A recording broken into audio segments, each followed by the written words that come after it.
Fortnite family, bunch of crunch army, it's your one and only Keith Allen, your motivation guy, back again. So excited and pumped up to bring you guys the latest and greatest tips and tricks to make you the best Fortnite player you can possibly be. You know, it's almost been a full week now since the island got cubed, and just recently arena mode has finally opened its doors for the new season. So with that being said, how is the meta going to be developed from here on out? Well, we have a few ideas and they involve the sideways weapons. So with each new season, we've seen the addition of themed weaponry, and it isn't always welcome right off the bat. You know, we can all remember when primal weapons were absolutely hated when they first made their way into the meta. Even IO weapons were just, like the scanner were just shunned by the community for how easily it could just detect enemy players through walls. Yet today, with the addition of sideways weapons, the community has remained balanced in the amount of praise and dislike it's received. However, all it takes to tip the community into embracing the new weaponry is a few pros using them to demolish the competition. Alright, so just look how Metro's use of the minigun back in the day made it a much more viable option once the community saw what it could do. Although it's too early to tell the extent of their impact on the competitive meta, we are already getting glimpses of them making an impact on some of our favorite Fortnite pros. Players such as Mongrel, Benji Fishy, and Mr. Savage are some of the players who have already begun to see the power and potential of the sideways weapons this season. You know, sometimes that's all it really takes to get an item to really snowball into something much greater. Alright, so there are two sideways weapons currently in the loot pool. That is the sideways rifle and the sideways railgun. There is also talk of a sideways shotgun, which will supposedly be added in a future update, but for now we're going to focus on the rifle and the railgun. Alright, so both offer a unique playstyle that makes them useful in different situations, with the current favorite being the sideways minigun. Let me ask you this, do you feel like you could be playing better in Fortnite? Well, the truth is, you're probably right. You know, everyone has the potential to play better, including you. You just might need a little push in the right direction, which you could get from our team of world-class pro coaches. They're going to play with you, man, in your games,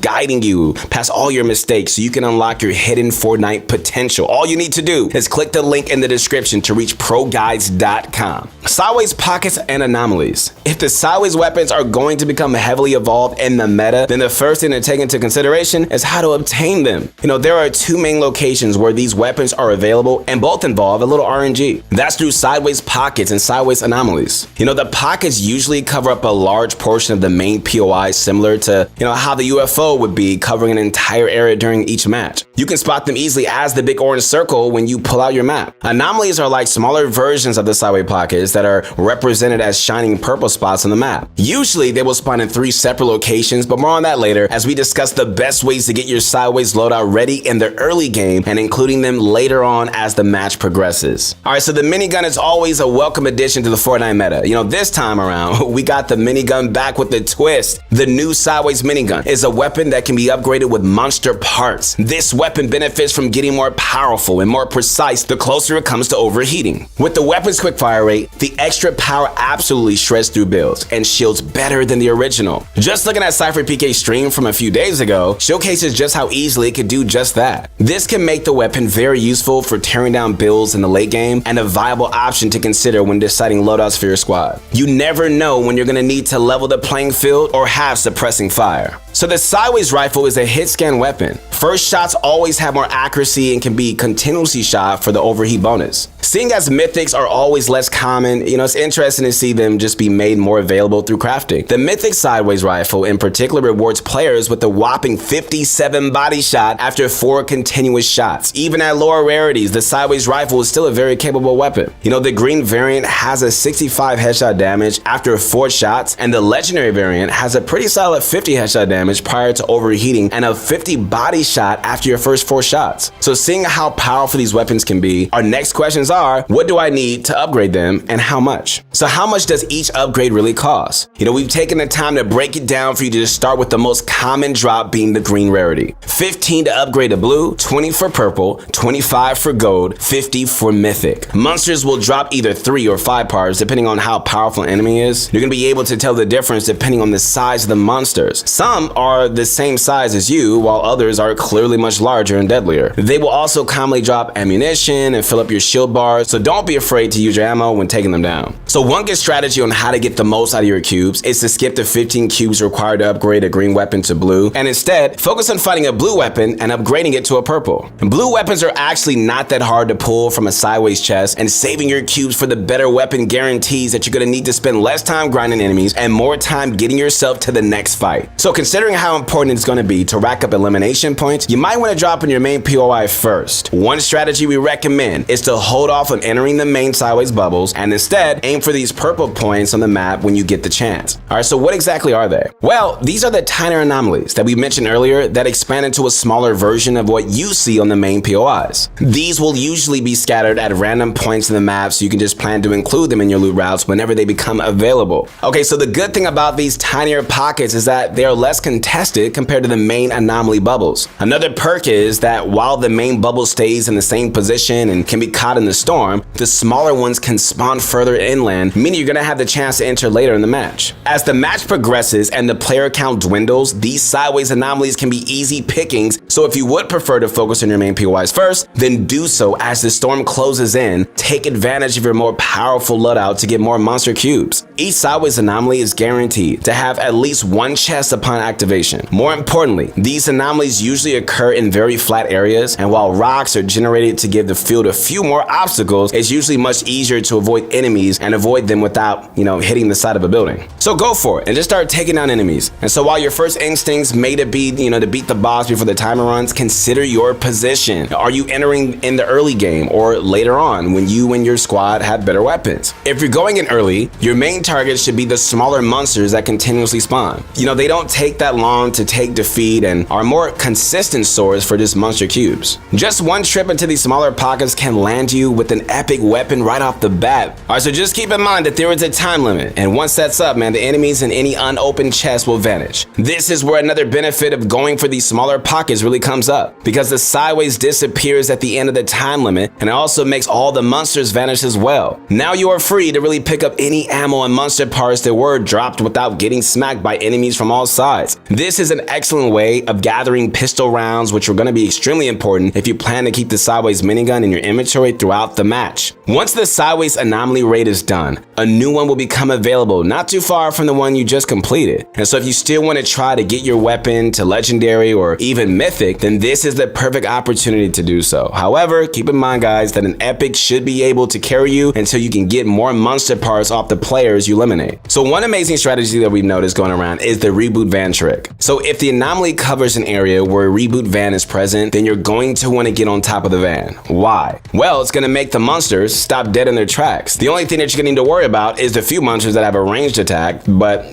those don't always spawn. From there on, you can farm monster cubes throughout the entire duration of the raid without worrying about getting yourself killed. As of yet, Epic has yet to pass this, but for now, this is a viable option for farming monster parts. As we mentioned earlier, the sideways anomalies generate randomly before the match starts. What makes them different from the bubbles is the fact that most of the time, when they generate, they're going to do so in unpopulated areas with minimum buildings or obstacles. However, one interesting place that can spawn is the middle of the crash sites. This is actually beneficial if you want to take advantage of the loot in those POIs. What many pros are noticing right now is that the crash sites are becoming one of the most viable places to land. Not only do they have the most chests than any of the main POI at the moment, but they have wind tunnels and launch pads that allow them to grab what they need and get out quickly. In this instance, you have more opportunities to grab a better loadout before going into an anomaly. You will also be able to just keep track of the other players as they activate it and third party them while they're dealing with the monsters. Alright guys, so that's gonna be it for today's video. Hope you guys found it helpful.